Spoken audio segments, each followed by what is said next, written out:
하나님의 은혜가 함께 하시기를 주의 이름으로 축원합니다. 전 세계적으로 동상이 제일 많이 세워져 있는 사람이 누군지 아시죠? 마리아요, 마리아. 성당마다 다 이렇게 성경에 3명의 마리아가 유명합니다. 마리아라는 이름은 워낙 많아요. 마리아가 원체 유명해서 그 이름을 흉내내서 이름 지은 사람이 워낙 많아. 마리아가 지금도 굉장히 많이 있는데 신약 성경에만 나오는 마리아들이 제가 아는 사람만 한 6명 되는데 그중에 3명이 유명해요. 그중에 첫 번째 마리아가 누구냐면 모친 마리아. 예수님의 어머니, 육신의 어머니 모친 마리아라고 그래요. 두 번째 유명한 마리아가 베다니의 마리아입니다. 베단이라는 동네에 살고 있었던 마리아인데 그의 오빠가 나사로이었고 그의 언니가 마르다이었던 베다니 마리아라고 그래요. 또 세 번째 마리아는 막달라 마리아. 그래서 이 3명이 유명해요. 제가 성경을 읽다가 이게 헷갈려. 이 여자가 저 여자 같고 저 여자가 이 여자 같고 헷갈려가지고 해서 오늘은 모친 마리아, 다음 주는 베다니의 마리아, 그 다음 주는 막달라 마리아. 3주에 걸쳐서 이 마리아 3명을 여러분에게 소개를 해드릴 테니까 얘기를 잘 묵상하고 들으시면서 저분에게는 내가 이런 걸 좀 배웠으면 좋겠다. 그런 자극이 되고 도전이 되는 시간이 되시기를 바랍니다. 마리아라고 하는 여자 얘기는 성당하고 이 기독교가 구교와 신교가 갈라지게 된 이유 중에 하나이기도 해요. 431년에 에베소라는 곳에서 그때 신부들이 잔뜩 모여가지고 회의를 합니다. 그러면서 그때 결정했던 게 뭐냐면 마리아를 성모라고 부르자. 그래서 마리아, 거룩한 여자. 그리고 마리아는 승천했다. 마리아는 죄가 없다. 마리아 무엇을 그러거든요. 그런 얘기를 자꾸 막 만들어내기를 시작하니까 그 지식이 있고 또 바르게 하나님을 믿고 있던 사람들 중에는 저건 아니지 그러다가 어느 날 계기가 되어서 이 구교 이 카톨릭에서부터 프로테스탄트라는 말은 개혁이라는 말이거든요. 반항한다는 뜻이거든요. 그래서 이제 그 사람들에게서부터 떨어져 나와서 신교, 기독교, 이 기독이라고 하는 말은 중국말 한문으로 기독이거든요. 원어는 크리스트, 예수님을 얘기한 예수 그리스도 할 때 그리스도라고 하는 그리스도라고 하는 히라보가 이게 이제 영어로 크라이스트 뭐 이렇게 얘기하는데 이게 중국말로 번역하면 기독이 돼요. 고려가 코리아가 한문으로 쓰면 고려 이렇게 되는 것처럼 코리아 뭐 이런 것처럼 그리스도라고 하는 말을 기독이라고 표현합니다. 근데 기독교 천주교 이 갈라지게 된 계기 중에 하나가 이 성모 마리아냐 아니냐. 이 성당에서는 마리아를 숭배하죠. 마리아에게 드리는 기도, 마리아를 찬양합니다. 아베 마리아 이런 노래 아세요? 아베 마리아 이처럼 방황하는 나에게 용기를 주세요. 아베 마리아라는 게 그 마리아 숭배 사상이거든요. 근데 기독교는 그거 안 합니다. 대신 마리아에게서 우리가 이런 거 좀 닮아야 되지 않겠어? 이런 거는 있어요. 오늘 그거를 한두 가지 소개를 해드리려고 그러는데 우리가 아는 대로 마리아는 요셉이라는 남자하고 결혼을 해가지고 아들들 4명을 낳습니다.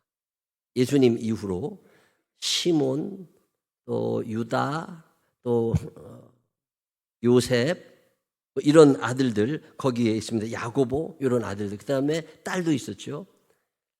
예수님을 낳았을 때 이미 결혼하기 전이었기 때문에 예수님을 낳은 다음에 발각이 되고 또 돌을 맞아 죽을까 봐 아기를 낳을 때는 베들레헴까지 멀리 가서 아기를 낳고 그리고 나서 유학살령이 그때 막 내릴 때니까 그때 애굽으로 도망가서 살다가 나사렛에 와서 정착해서 살던 사람, 가나 혼인잔치에 기적이 일어날 수 있도록 계기를 주었던 사람이 마리아.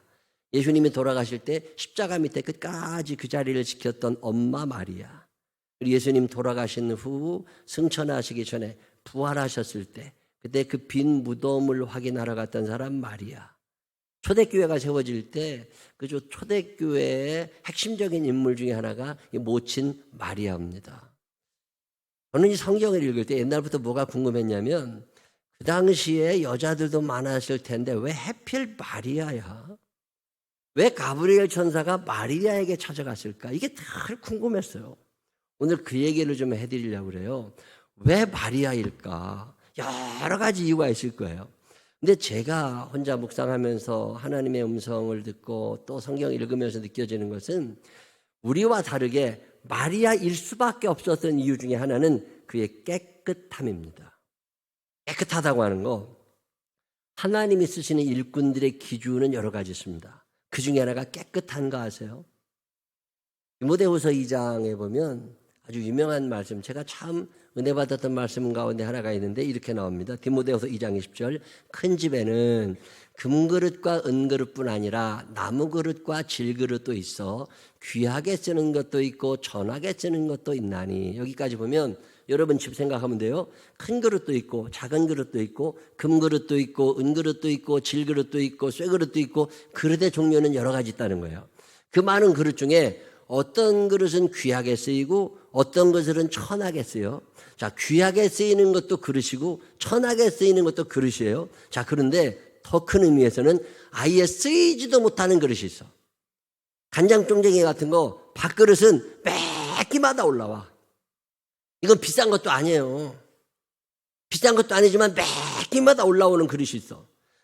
큰 다라 같은 거는 1년에 한 번 김장할 때만 나타나. 그래도 그릇이요. 근데 이 디모데후서 2장에서 얘기하고 있는 건 뭐냐면 그릇이 그렇게 많은 것 같아도 쓰이는 그릇에는 공통점이 하나 있다는 거예요.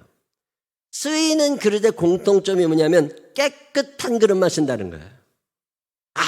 아무리 비싼 그릇이라도 더러우면 안 써. 아무리 귀한 그릇이라도 더러우면 쓸 수가 없다는 거예요. 하나님이 쓰시는 사람들의 특징은 깨끗하다는 거예요. 우리가 이 땅에 살면서 하나님이 쓰실 만큼 깨끗한 사람으로 살아가게 되시기를 주의 이름으로 축원합니다. 몸이 깨끗해야 돼요. 혼이 깨끗해야 돼요. 생각이 깨끗해야 돼요. 영이 깨끗해야 돼요. 영이 깨끗해서 하나님 한 분에게 내가 집중이 되어 있어야 하나님이 쓰시는데, 자, 이 디모데후서가 쓰여지던 당시에 황제 숭배가 유명했을 때입니다. 천황 숭배 사상처럼 그 당시에 로마 황제가 신이다. 그래도 황제를 숭배하라, 황배에게 절하라 막 이러고 있을 때 황제 숭배를 거부했던 사람들, 대단한 믿음의 사람들이죠. 거기에 또 바리새인들이 많이 있어가지고 바리새인들은 겉으로는 열심히 믿는 것 같은데 속에는 욕심이 가득해. 이게 바리새인들, 예수님한테 많이 혼나던 사람들, 논쟁을 좋아하고 헛된 말다툼을 좋아하고 앞에서 한 말하고 뒤에서 한 말이 달라지고 이러고 교회로 다니는 사람들이 많이 있을 때 바울 목사님이 디모데 목사님에게 하시는 말씀이 뭐냐면, 너 그 에베소 교회를 잘 담임하고 있을 때 하나님께서 쓰실 만한 일꾼들을 뽑을 때 집사를 뽑고 권사를 뽑고 장로를 뽑고 주차요원을 뽑고 뭐 이렇게 주방에서 봉사하시는 분들, 음향 봉사하시는 분들, 헌금위원들, 예배위원들, 누구든지 성가대를 하든지 다 주의 전에서 일해야 되는 사람들을 뽑을 때 그가 돈이 많으냐 적으냐, 그가 배웠냐 안 배웠냐, 그가 몇 대째 예수를 믿느냐 이런 걸 묻지 말라는 거예요. 오늘 그가 하나님과 사람 앞에 깨끗한 사람이냐? 그러면 쓰라는 거예요. 근데 더러운 사람이냐? 쓰지 말라는 거예요. 여기서 더럽다는 말은 그의 마음 가운데 하나님 한 분이 자리를 잡아야 되는데 황제도 숭배해야 되고 우상도 숭배해야 되고 하나님도 모셔야 되고 이런 것들은 쓰지 말라는 거예요. 온몸과 영혼이 주 오실 그날에 흠없기 원하노라. 이 흠이 없느냐? 나의 마음속에 온전히 하나님 한 분만 모시고 있느냐, 이걸 깨끗하다고 그러는 거예요. 도시에 살던 사람들과 다르게 시골 사람들이 순박하다고 그러잖아요. 참 순진하다고 그러잖아요. 때묻지 않고 오염되지 않은.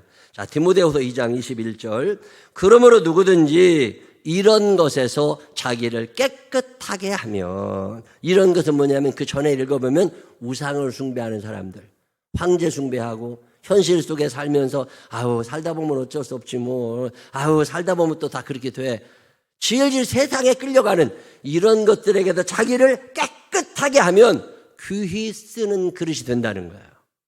귀히 쓰는 그릇이 되어 거룩하고 주인의 쓰임에 합당하며 모든 선한 일에 준비함이 되리라. 더러우면 못 쓴다는 얘기입니다. 또한 너는 청년의 정욕을 피하고 주를 깨끗한 마음으로 부르는 자들과 함께 의와 믿음과 사랑과 화평을 따르라. 어리석고 무식한 변론을 버리라. 이에서 다툼이 나는 줄 알미라. 자, 다시 표현하면 의로우냐? 그가 믿음의 사람이냐, 그가 사랑의 사람이냐, 그가 평화를 쫓는 사람이냐, 그가 헛된 말다툼보다는 참으로 예수 믿는 사람의 삶을 살아가고 있는 거냐, 이런 여러 가지 기준에서 깨끗한 사람, 그런 사람이 되라고. 자, 그러면 왜 하필 마리아냐라고 부르면 저는 이 말씀이 생각이 나요. 도시에 살던 사람과 다르게 저 나사렛 촌구석에서 황제 숭배하지 아니하고 우상과 타협하지 아니하고 세상의 흐름대로 흘러가지 아니하고 하나님의 말씀이 내 중심에 있어서 하나님의 말씀이 내게 이루어지기를 기도하던 사람, 이런 사람들이 우리 생명나무께도 있게 되시기를 주님의 이름으로 축원합니다. 천사가 찾아왔잖아요. 천사가 찾아와가지고서 1장 28절 그에게 들어가 이르되 은혜를 받은 자여 평안할지어다. 누가복음 1장 28절에 가브리엘 천사가 하나님의 명을 받고 와가지고 은혜를 받은 자여 평안할지어다. 주께서 너와 함께 하시도다. 자, 여기서 샬롬이라는 말은 다 아는 평안의 인사입니다. 그냥 우리 말로 표현하면 안녕하시냐고, 편안하냐고 뭐 이렇게 묻는 건데 그 앞에 있는 문장이 하나 있어요. 은혜를 받은 자여. 이 은혜를 받은 자여라고 하는 말은 히라보거든요. 구약 성경은 히브리어로 써 있고 신약 성경은 히라보로 써 있는데 이 은혜를 받은 자여라고 하는 말의 그 히라보 원어의 뜻은 이 진행형으로 나옵니다. 과거에 네가 은혜를 받았다는 게 아니에요.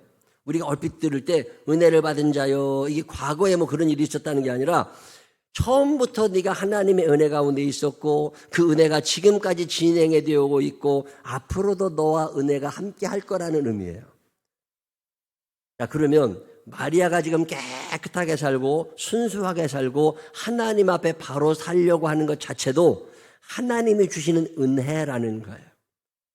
내가 바르게 살고 싶어서 바르게 사라지는 게 아니라 하나님께서 우리들을 깨끗하고 순수하게 살아갈 수 있도록 이미 은혜를 베풀어 주셨음을 믿으시기를 바랍니다.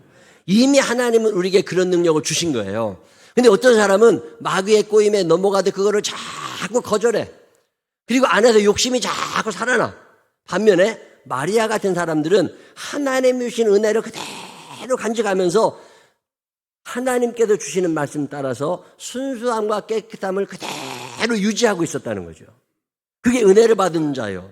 너 하나님께서 주시는 본래의 그 생각, 본래의 깨끗함을 너 아직도 유지하고 있구나. 은혜를 받은 자여 평안할지어다. 주께서 함께 하셨기 때문에 네가 지금까지 깨끗하게 살아왔는데 하나님께서 너에게 주시고 싶은 음성이 있으셔. 그러면서 하시는 말씀이 아들을 낳을 거다.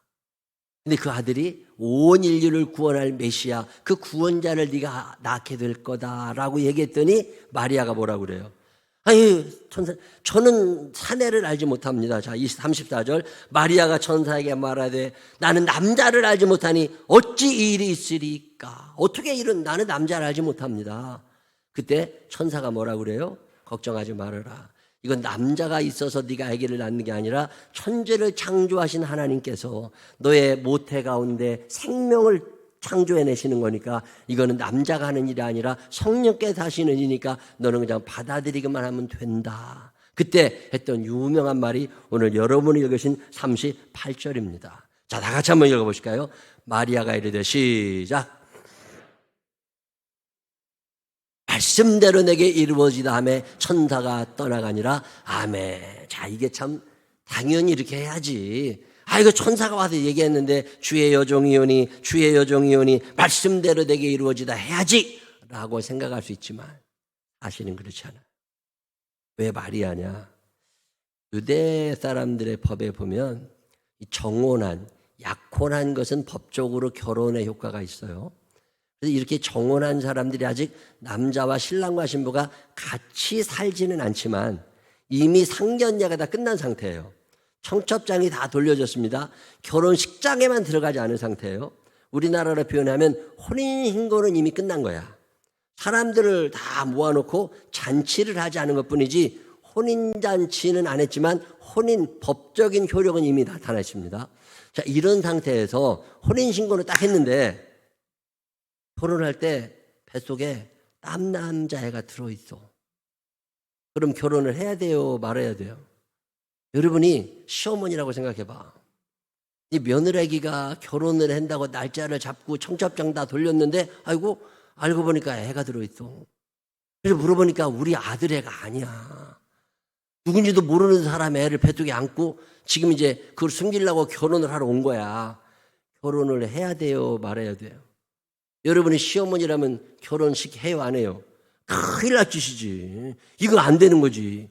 거기다가 그 당시에 법에 보면 그런 여자가 나오면 돌 던져 죽이게 돼 있어요. 공동체를 무너뜨렸다고 그래서. 자, 그러면 지금 마리아가 주의 여종이오니 말씀대로 내게 이루어지다라고 하는 얘기는 돌에 맞아 죽겠다는 얘기예요. 이제 요셉하고는 안 살겠다는 얘기예요. 이제는 이 동네를 떠나야 될지도 모르는 사건이에요. 자, 이거를 마리아가 지금 알고 있습니다. 그럼에도 불구하고 그 서류에 도장을 찍는 장면이 38절에 있는 이야기예요.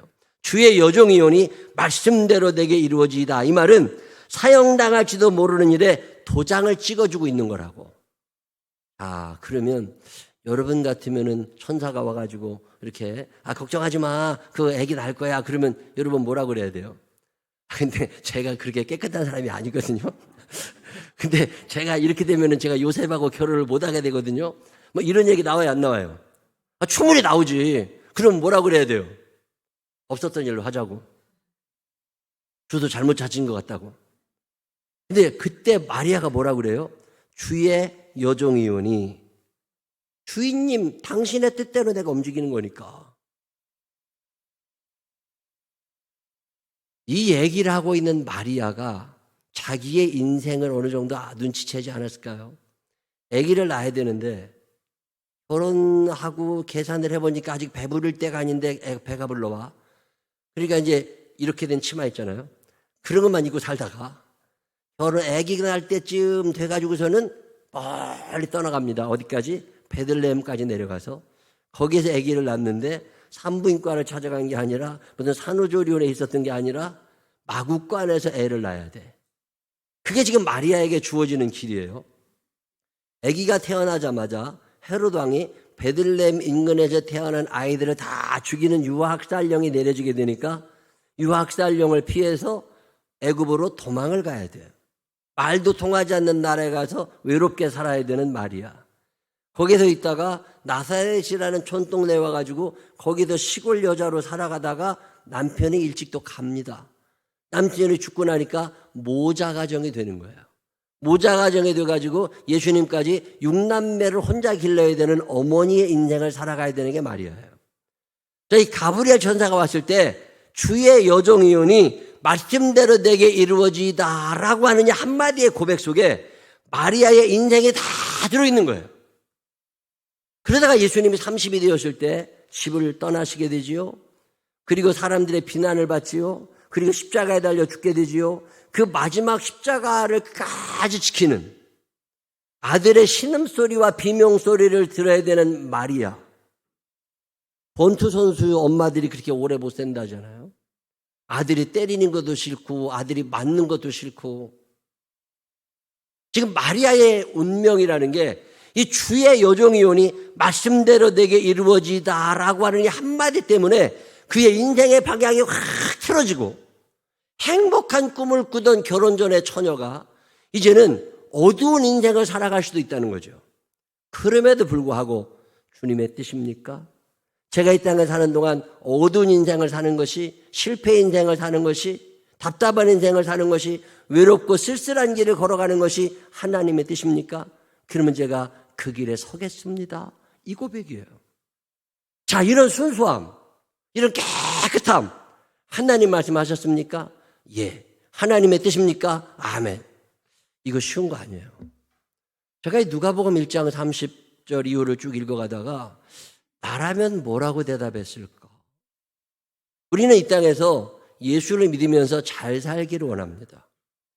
근데 우리보다 앞서간 신앙의 선배들 중에는 예수를 믿는다는 것 때문에 직업을 포기한 이도 있었고, 예수를 믿는다는 것 때문에 집을 포기한 이도 있었고, 예수님을 믿는다는 것 때문에 순교를 당한 사람들도 있습니다. 저와 가까이 있는 사람들 중에도 다 포기한 사람이 있어요. 그리고 하나님 한 분을 선택했습니다. 이 땅에 있어 내가 누리는 그 모든 것보다 하늘 상급과 하늘 보화가 얼마나 큰 건 줄 알고 이 땅을 포기한 사람들, 그게 마리아예요. 이게 보통 깨끗한 게 아닙니다. 이게 보통 순수한 게 아니에요. 몸이 깨끗했다, 이것의 의미를 넘어서 그의 영적인 상태가, 그의 마음의 상태가 하나님의 말씀, 이게 그의 삶의 중심에 있는 거죠. 사람들이 참 말을 안 듣는다고 그러잖아요. 이 한국 사람들의 심리를 분석한 사람이 여러 있습니다. 그중에서 고려대학교의 허태균 교수가 한국 사람들의 심리를 분석해내면서 여러 가지 단어를 씁니다. 그 단어 특징 중에 하나가 뭐냐면 주체성이라는 게 있어요. 한국 사람들은 주체성이 너무 강하대요. 이 주체성이 강하니까 창의적인 생각도 많이 하고 긍정적인 면도 많이 있지만 주체성이 강한 사람들이 말을 안 들어요. 법을 안 지킨다는 게 아니에요. 법을 안 지킨다는 게 아니라 법이 잘못되었다고 생각을 해요. 법을 어기는 게 아니라 내가 법을 고친다고 생각을 해. 동사무소에 들어가잖아요. 동사무소에 가보면 거기서 그 창구에 있는 공무원들이 뭘 알아요. 법대로 그냥 이렇게 소리 떼주고 물어보면 대답해 주는 건데 그 사람 붙잡고 막 쌍 욕을 하면서 시비 거는 사람들이 있어. 막 거기서 스트레스 풀고 막 어느 날 가보면 여직원이 막 운다니까. 아, 귀신들은 뭐 하나 몰라. 그런 것들 앉아보고 하고서 그냥 막 답답해. 근데 들어보면 뻔한 얘기요. 근데도 가서 막 우긴다니까. 아, 법이 이렇게 됐다고, 이렇게 돼서 저희가 이 서류를 못 떼드립니다. 그걸 왜 못 떼주느냐고. 거기 아니 못 떼주게 돼 있어요. 못 떼준다면 그런 줄 알면 되는데 끝까지 내놓으라는 거야. 누구 나오라고 그러고 막 누구 나오라고 그러고. 이게 전 세계적으로 이런 나라 별로 없어요. 미국 가잖아요. 경찰이 그렇다면 그런 거예요. 공무원이 그렇다면 그런 거고. 일본 가잖아요. 법이 그렇다면 그 법을 지키려고 애를 써요. 법이 영 불만이 많잖아요. 그러면 법을 바꿀 때까지는 그 법을 지켜야 돼. 근데 우리나라 사람들은 생각이 있어. 쓸데없는 생각이 왜 그렇게 많은지 몰라. 나는 그러면서 그 무슨 예를 들냐면 자기가 일본에 가서 사는데, 일본에서 한 3개월 사는데 자전거를 타고 다닌대요. 근데 자전거를 3개월 타겠다고 살 수는 없으니까 친구 자전거, 아파트에서 친구 자전거를 이제 빌려갖고 타고 다니는데 어느 날 아파트 경비 하시는 분이 부르더니 못 보던 사람이 자전거를 타고 다니니까 그거 네 자전거 맞냐? 내 자전거는 아니지만 내 친구 자전거다. 내가 친구 집에 3개월 동안 살게 돼서 이 자전거를 탄다 그랬더니 그러면 따로 등록을 해야 된다. 그 자전거가 네가 타고 다녀도 된다는 등록을 하지 않으면 안 된다. 근데 이 한국 사람은 그런 얘기 들으면 답답해집니다. 이게 내 거 아니잖아요. 그냥 3개월 타다가 갈 건데 왜 그걸 불편하게 등록하냐. 이미 친구가 등록을 해놨는데 나는 그냥 쓰고 가면 되지. 설득을 하기 시작하는 거죠. 말도 안 되는 일본말을 해가면서 이거 내 게 아니라 친구 거니까 친구가 이미 등록을 했으니까 나는 등록을 안 하고 타다가 그냥 가면 된다. 그런데 그 경비원이 뭐라고 그래요? 한참 들은 다음에 등록하시라고. 법이 그렇게 등록하게 돼 있다고. 타는 사람이 사용자가 등록하게 돼 있다고. 등록하기가 싫은 거야. 그러면 또 계속 전 세계적으로 이런 것 갖고 우기는 사람은 한국 사람밖에 없어요. 다른 사람들은 법이 그렇다면 그냥 지켜요. 근데 우리나라 사람들은 법을 안 지키겠다는 게 아니라 법이 잘못됐다고 생각을 해. 그래가지고 가능하면 내 뜻대로 뭘 하고 싶어져. 이 기질이요, 신앙생활에도 똑같이 나타나요. 하나님의 말씀을 안 지키겠다는 게 아니에요. 하나님의 말씀이 잘못됐다고 생각을 해. 그래서 성경이 옛날에 쓰여지다 보니까 지금 시대하고 너무 안 맞아. 그러다 보니까 이대로 살면 망할 것 같아. 그래가지고 내 뜻대로 말씀을 자꾸 바꾸어. 그랬다나 말했다나 그래 바꾸나. 자꾸만 바꿔. 그리고 목사님들이 이걸 해석하고 열심히 전해주면 그 목사님 생각이 나하고 틀려. 그래가지고서 뭐가 제대로 안 돼. 그러니 무언 은혜를 받겠어요. 이 마리아의 순수함이라는 건 뭐냐면 마리아의 깨끗함은 시대를 넘어서 상황을 넘어서 그게 하나님의 말씀입니까? 아멘. 주의 여종이오니 말씀대로 되게 이루어지기를 원합니다. 이 깨끗함이 우리 모두에게도 있게 되시기를 주의 이름으로 축원합니다. 저는 이게 참 담고 싶어요. 하나님 말씀하셨습니까? 예. 상식에는 안 맞아. 상황에 안 맞아. 그래도 하나님 말씀하셨습니까? 아멘. 이게 마리아의 매력. 이게 하나님의 마리아를 선택하실 수밖에 없는 이유인 거죠. 또 하나가 있습니다. 깨끗하게 자기를 준비해 놓고 있어요. 이걸 전문 용어로 기회를 유산시키지 말라고 그러거든요. 어려운 말이긴 한데 기회가 있을 때 딱 임신이 되고 임산케 하신 분이 해산케 하시는 건데 이게 안 돼. 부부가 결혼한 다음에 신랑 신부가 애기 뭐 나중에 낳지 돈 벌기도 바쁜데 그러고서 있다 보니까 애가 안 생기네. 기회라는 게 자주 주어지고 많이 주어지는 게 아니잖아요. 그때가 딱 그 기회가 있는 거라고. 요거 놓치면 그만이에요. 하나님께서 우리에게 어떤 축복, 우리에게 어떤 은혜를 베푸실 때도 어떤 때가 있습니다. 지금은 은혜 받을 만한 때요. 지금은 구원의 날이로다. 전도서에도 보면 모든 때가 있거든요. 이거 놓치는 사람이 너무 많은 거예요. 마리아는 하나님의 천사가 자기에게 와서 말도 안 되는 이야기를 할 때 이게 하나님께서 내게 주시는 축복의 기회라고 믿고 이 기회를 놓치지 않아요. 그냥 그걸 받아들입니다. 그래서 임신이 되고 그래서 해산이 되는 거잖아요. 근데 어떤 사람은 이 기회를 유산시켜버려. 하나님이 주시는 기회를 깨끗하게 포기해버려. 그러니 어떻게 신앙생활하는 게 재미가 있겠어요? 성경에 나오는 위대한 인물들의 특징은 기회를 유산시킨 사람이 없습니다. 여리고성에 예수님이 지나가시거든요. 옛날 개역 한글판 성경에 보면 여리고로 들어 지나가시더라. 잠깐 들어가셔서 지나가시는 거예요. 근데 그 잠깐 들어가서 지나가시는 동안 그 짧은 타이밍에 예수님의 발걸음을 멈추게 한 사람이 둘 나옵니다. 그 중에 한 사람이 누구냐면 소경거지 바디메오예요. 지금 저분을 내가 놓치면 나 평생 눈 뜰 일 없어. 다윗의 자손 예수여 나를 불쌍히 여기소서. 여리고성에서 크게 소리를 지르면서 예수님의 발걸음을 멈추게 하는 사람이 바디메오예요. 그게 눈을 뜨잖아요.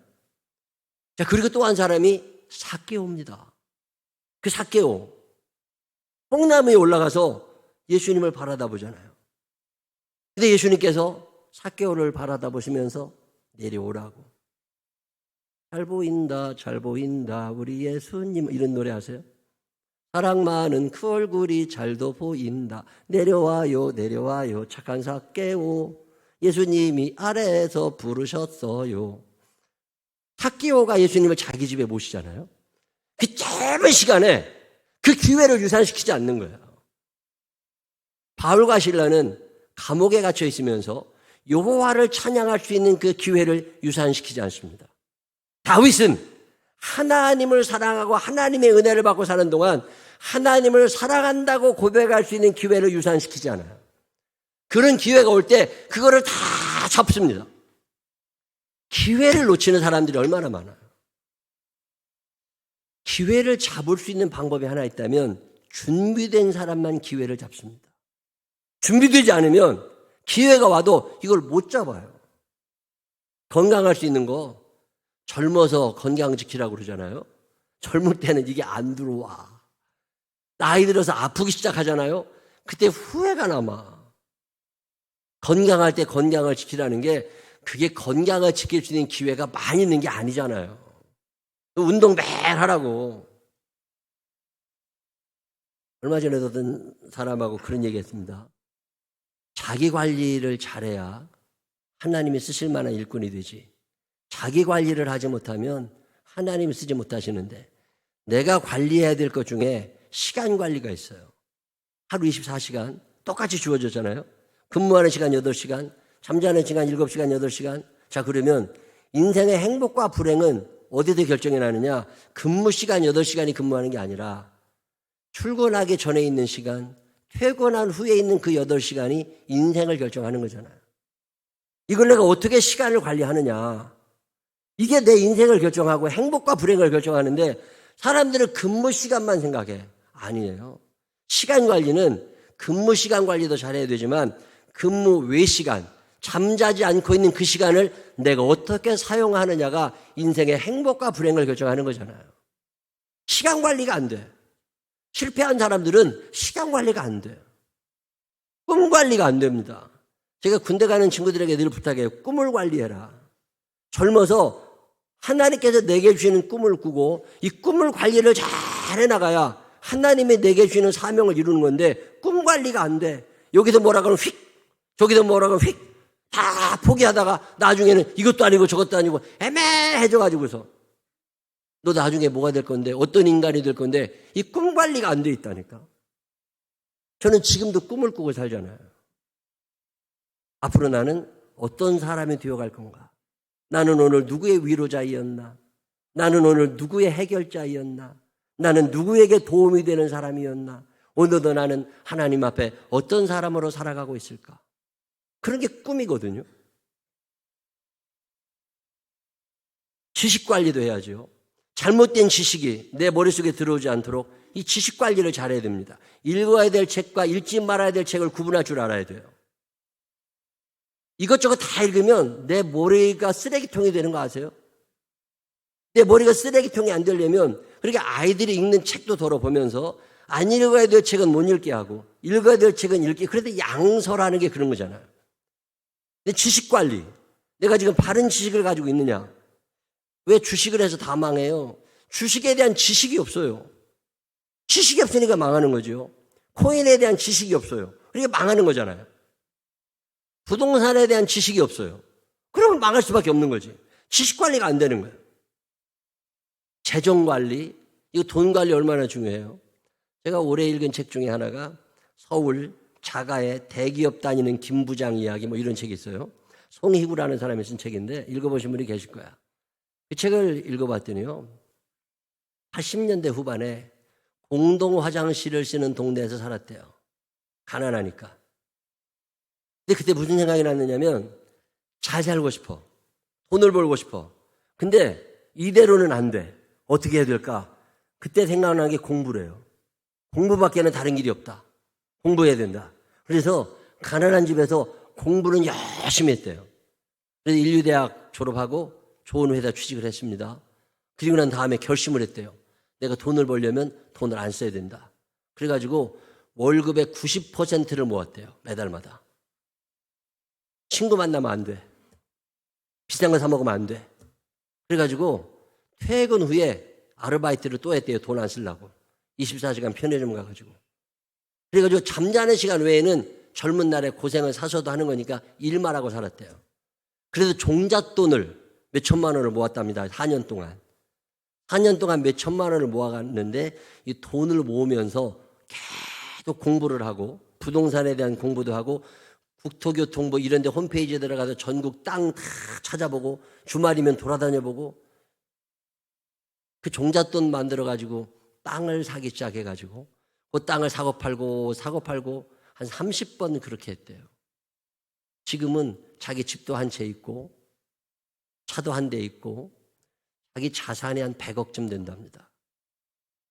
근데 그런 얘기를 해요.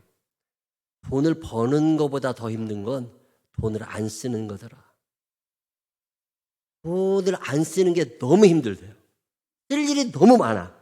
왜 밤낮 월급 타서 다 쓰고 월급 타서 다 쓰고 또 돈 없고 또 꼬다 왜 이래야 돼요? 돈을 쓰느라고. 재정 관리가 안 되는 거죠. 근데 돈이 생기니까 마음대로 쓸 수는 있지만 검소하게 살 수밖에 없더라. 자기 관리 어려워요. 돈 버는 것보다 어려운 게 돈 안 쓰는 거라니까요. 주머니에 있으면 쓰게 되지. 안 쓰는 게 얼마나 힘들어. 준비되어 있는 사람들은 돈 벌 기회가 왔을 때 그 기회를 잡아요. 실력이 준비된 사람들은 어떤 기회가 왔을 때 그 기회를 잡습니다. 몸이 준비되고 마음이 준비되고 영이 준비된 사람들은 하나님이 어떤 기회를 줄 때 그걸 잡아요. 근데 이게 없잖아요. 준비가 안 돼 있잖아요. 그럼 쓸 수가 없는 거죠. 제가 최근에 읽은 책 가운데는 가난에 대한 책을, 그 사람은 무슨 얘기를 하느냐면 가난한 건 죄가 아니다. 가난한 건 병도 아니다. 근데 계속 가난한 건 병이다. 가난할 수 있어요. 가난하게 태어나고 가난하게 살 수 있지만 가난이 10년, 20년, 30년 지속이 된다면 그게 생각에 문제가 있다는 거예요. 나는 그 책을 읽으면서 동의가 되더라고. 왜 나는 20년 내내 가난하지? 왜 그러냐니까 그 책에서 무슨 얘기를 하냐면 생각이 가난할 수밖에 없는 생각을 하고 살고 있을 거라는 거예요. 제가 참 동의가 되더라고요. 자기 관리라는 건 생각을 관리해야 되고 몸을 관리해야 되고 영을 관리해야 되고 지식을 관리해야 되고 다 관리해야 되잖아요. 이래서 자기를 딱 준비해 놓고 있으면 이 준비된 마리아를 하나님이 쓰시는 거잖아요.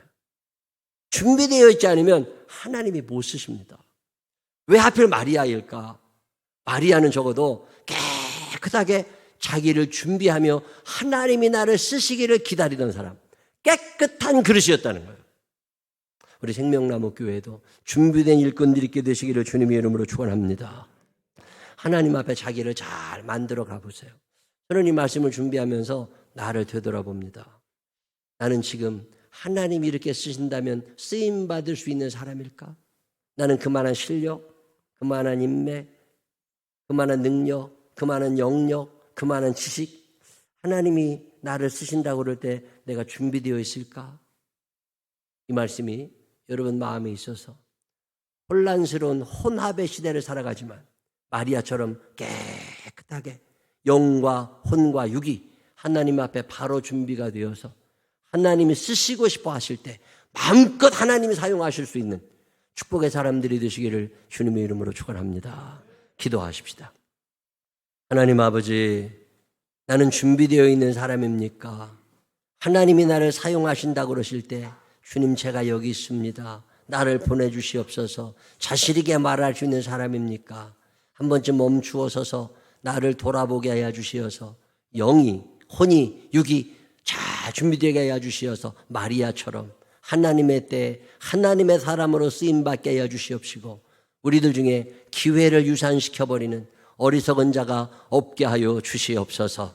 주님이 찾아오실 때에 주의 여종이오니 말씀대로 내게 이루어지이다 고백할 수 있는 우리들 되게 하여 주옵소서. 예수님 거룩하신 이름으로 기도드렸습니다. 아멘.